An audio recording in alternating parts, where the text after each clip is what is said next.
इस तरह का गेज होता है, उसमें इसको ये फिक्स करते हैं जी। तो उसकी लंबाई क्या नाम सॉरी थिकनेस और क्या नाम है चौड़ाई दोनों ही इसमें आ जाती है कि कहीं बैट फंस तो नहीं रहा है। अगर वो हर चीज़ दायरे में होनी चाहिए, नियमों के अनुसार होनी चाहिए। जो बीसीसीआई ने जो गाइडलाइन बनाई है उसके अकॉर्डिंग सब चीज़ चलनी चाहिए। फिटनेस देखिए, कोहली, धोनी और जडेजा इन्होंने फिटनेस के मायने ही चेंज कर दिए। तो ये इंडियन टीम को जो आज इस प्लेटफॉर्म पे लाके खड़ा करा है, इन लोगों का बहुत बड़ा हाथ है। आईपीएल का रोमांच जारी है और स्पोर्ट्स यारी की टीम भी पहुंच चुकी है मैदान पे।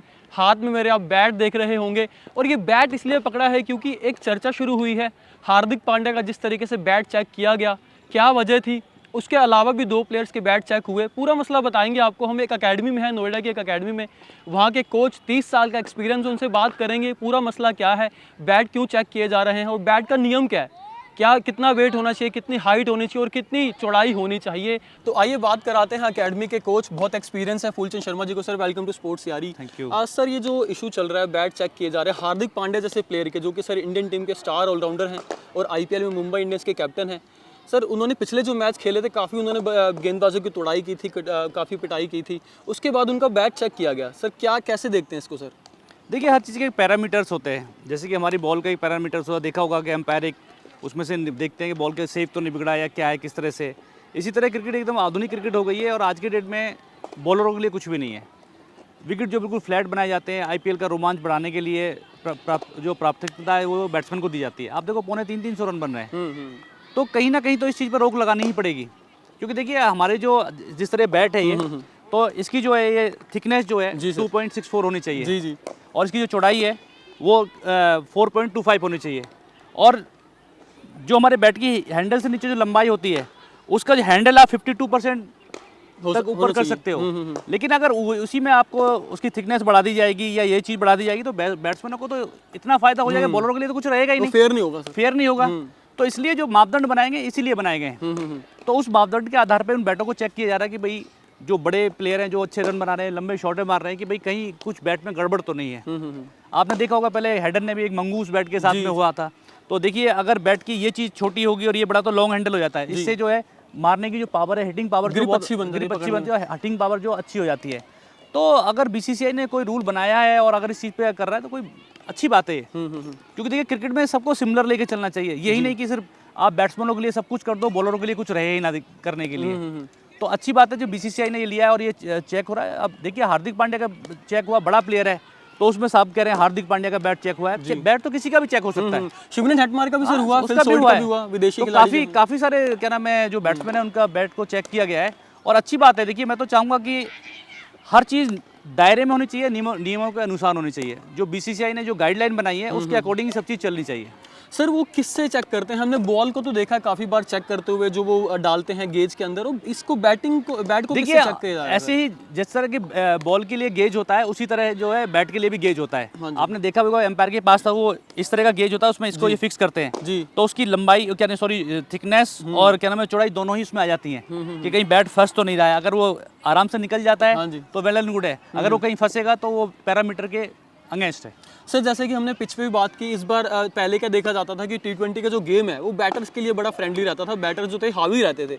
लेकिन इस बार बीसीसीआई काफ़ी रूल्स लेके आया बॉलर्स के लिए और बॉलर्स को वो अच्छे भी लग रहे हैं। एक सलाइवा वाला रूल आया, आपको पता होगा, और एक सेकंड रूल जो आया है बॉल चेंज करने का। यानी कि पहले क्या होता था कि अंपायर देखते थे कि बॉल देनी है या नहीं देनी अगर बॉल डैमेज होती है, लेकिन इस बार क्या है, आपको बॉल देनी ही पड़ेगी। अगर टीम का कैप्टन डिमांड करता तो आपको 10 ओवर के बाद उसको बॉल देनी पड़ेगी। तो सर इसको कैसे देखते हैं? थोड़ा देखिए, दोनों के लिए अच्छा है। पहले क्या होता था कि अगर बॉल सॉफ्ट हो गई है और उसकी सेफ नहीं खराब हुई है तो एम्पायर उसको चेंज ही नहीं करते थे कि सेफ ठीक है, तो वो बैट्समैनों के लिए अगेंस्ट चली जाती थी, बॉलरों के लिए उसमें फायदा होता था।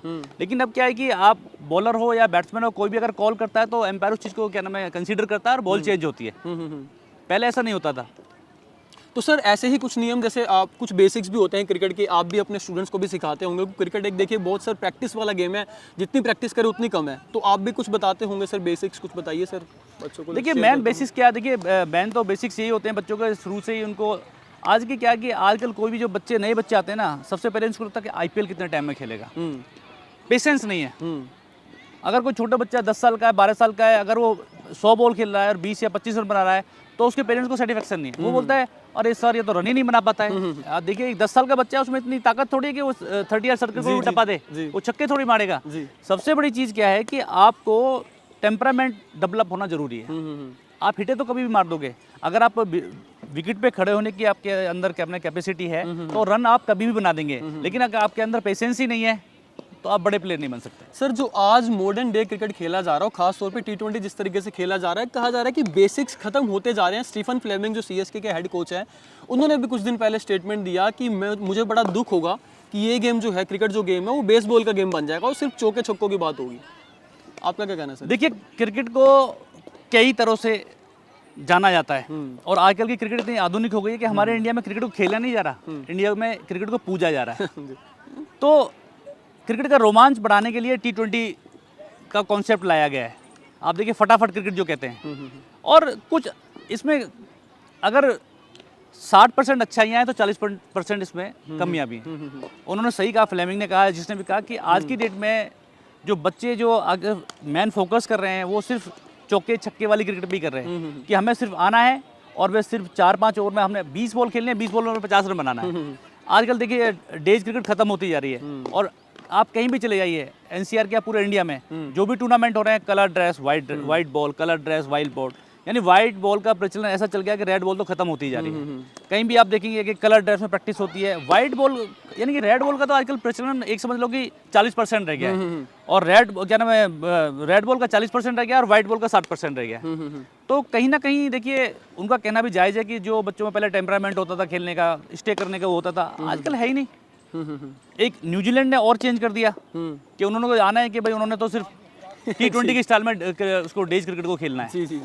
तो बहुत कुछ चेंज हुआ है और बहुत सारी इसमें, अब मैं कुछ बोलूँगा तो बड़े बड़े प्लेयर हैं, अब क्या बोल सकते हैं इसके बारे में। ठीक है, जो चल रहा है, हमें अपने आप को अच्छा रखना है, अपने बच्चों को अच्छे ढंग से कोचिंग देनी है, उनको हर फॉर्मेट के लिए तैयार करना है। लेकिन मैं जहाँ तक बोलूँगा कि T20 के 16 साल से पहले के T20 फॉर्मेट बच्चों को खिलाना ही नहीं चाहिए। 16 साल तक बच्चों को days cricket, 50 over match, red ball से, वाइट ड्रेस में, ये क्रिकेट है।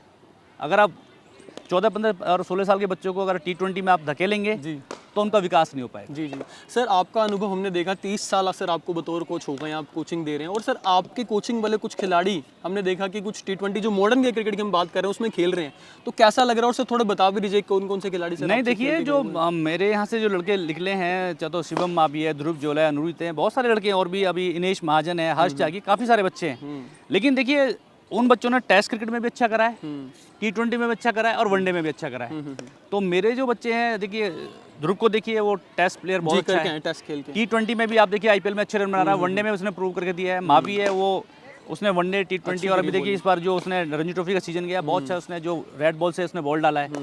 तो हमारे यहाँ जो क्रिकेट होती है NCR के अंदर, अधिकतर जो रेड बॉल क्रिकेट होती है और आधुनिक क्रिकेट भी, और यानी कि दिल्ली से बड़ी आधुनिक क्रिकेट और दिल्ली से अच्छी क्रिकेट कहीं नहीं होती पूरी इंडिया के अंदर। जो बच्चा यहाँ, हर तीनों मौसम होते हैं, सर्दी भी होती है, बरसात भी होती है और गर्मी भी होती है, और यहाँ के बच्चे ना तीनों मौसम में खेलने के लिए पूरे परिपक्व हो जाते हैं। और जगह देखिए, बॉम्बे में देखिए एक जैसा क्लाइमेट रहता है और बहुत सी जगह है, कहीं बहुत ज़्यादा ठंड पड़ती है, कहीं बहुत ज़्यादा गर्मी होती है, कहीं बरसात होती नहीं है। लेकिन हमारे जो NCR के बच्चे हैं और हमारे जो आसपास के 4-5 राज्य हैं, पंजाब हो गया, हरियाणा, और क्या नाम है अपना, दिल्ली हो गया, फिर उसके बाद में उत्तराखंड हो गया, ये जितने भी प्लेयर जो खेलते हैं, रणजी ट्रॉफी खेलते हैं या और क्रिकेट, बड़ी क्रिकेट खेलते हैं, इंडिया खेलते हैं, वो सब जितने भी टूर्नामेंट NCR में होते हैं वो सब में आके पार्टिसिपेट करते हैं। तो उनको एक अच्छा मौका मिलता है आधुनिक क्रिकेट को भी परखने का, और नया नया टैलेंट आता है। तो मैं तो ये कहूँगा कि जो हमारी ऊपर वाली क्रिकेट है उससे ये लोकल क्रिकेट बहुत ही ज़्यादा खतरनाक है। जी सर इंडियन क्रिकेट का हम जिक्र कर रहे हैं और IPL का जिक्र कर रहे हैं, तो सर अगर धोनी, रोहित और विराट की बात ना हो तो ये तो सिर्फ फेयर नहीं होगा।